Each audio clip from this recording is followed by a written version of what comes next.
Absolutely! You can hear the trees, the sound of the wind. It's almost like nature is making its own music. In fact, that reminds me of a book I read once. What's it called? Oh, it's a surprise. We're gonna go to the library and check it out right now. Oh, all right. But it better be good. Well, Snoozer, here we are in the Fuzzleland Library.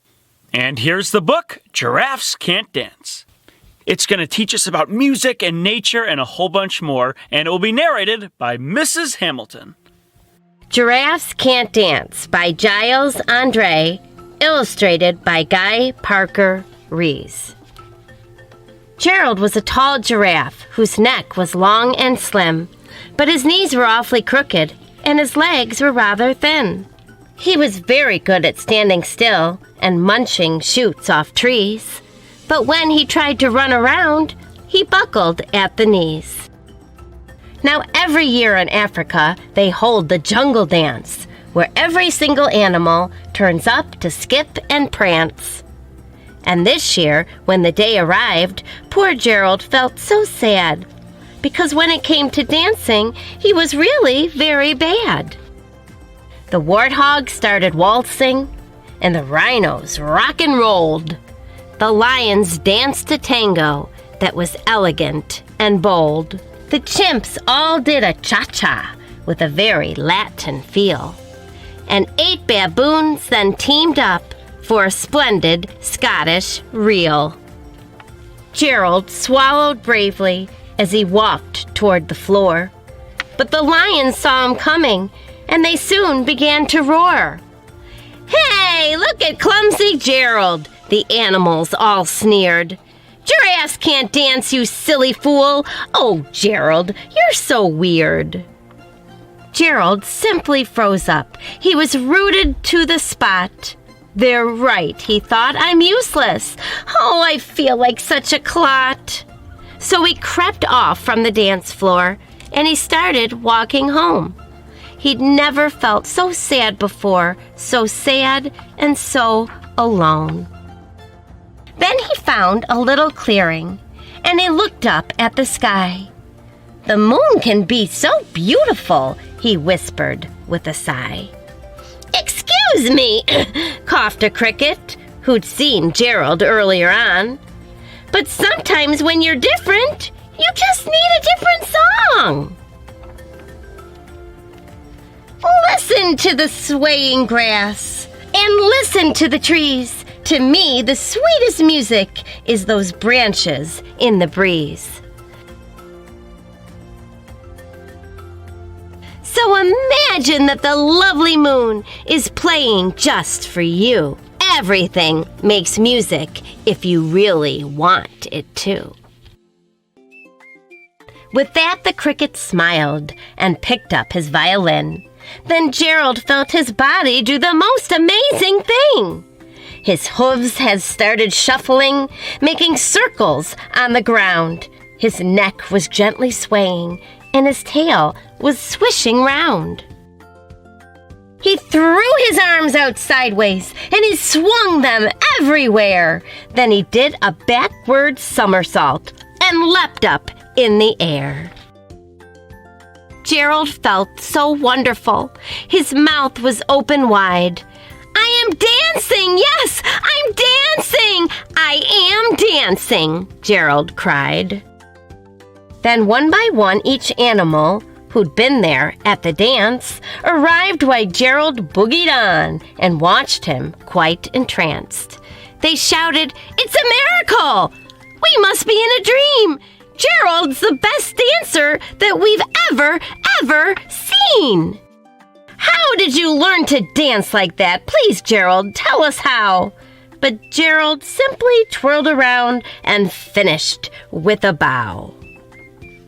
Then he raised his head and looked up at the moon and the stars above. "We all can dance," he said, "when we find music that we love."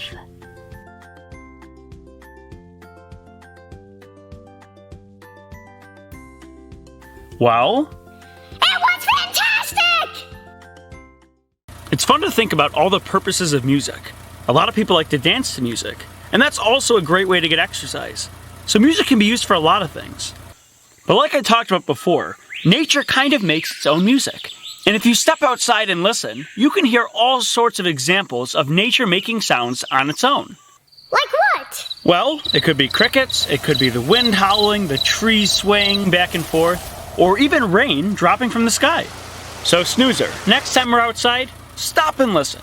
You might hear some really cool things. Whee! And now, the question of the week. What is your favorite day of the year?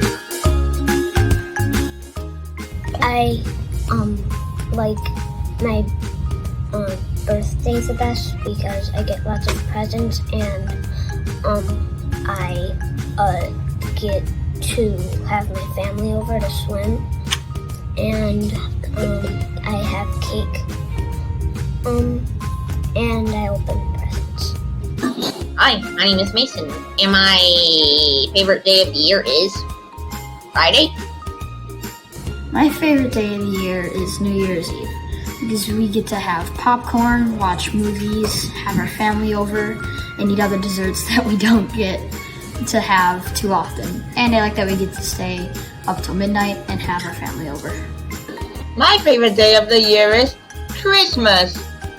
My favorite day of the year is Easter because I get to hunt flags and I get to have my grandma over to eat lunch and have dinner.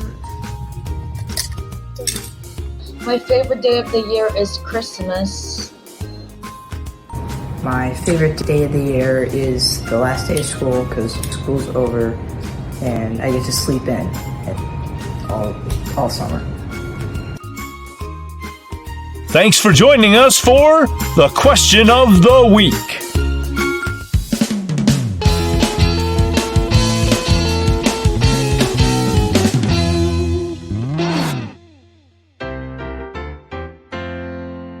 One little, two little, three little turkeys, 4 little, 5 little, 6 little turkeys, 7 little, 8 little, 9 little turkeys, 10 little turkeys on Thanksgiving.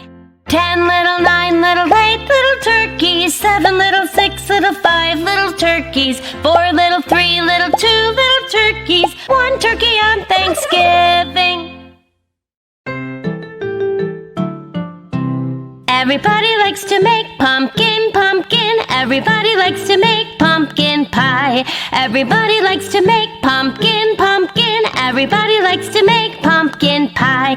Mix in the pumpkin, mix in the spice. Put it in the oven and it smells so nice. Mix in the pumpkin, mix in the spice. Put it in the oven and it smells so nice.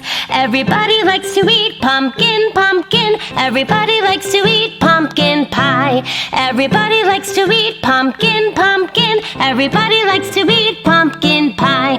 Mix in the pumpkin, mix in the spice. Put it in the oven and it smells so nice. Mix in the pumpkin, mix in the spice.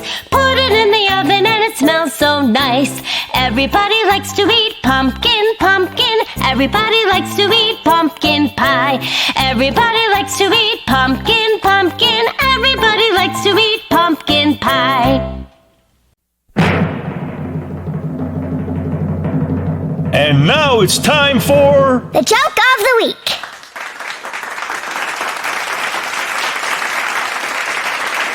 So a librarian is in a movie theater and notices what looks like a bear sitting next to her. So the librarian says, "Are you a bear?" And the bear says, "Yes." And the librarian says, "What are you doing at the movies?" And the bear replied, "Well, I like the book." Thank you.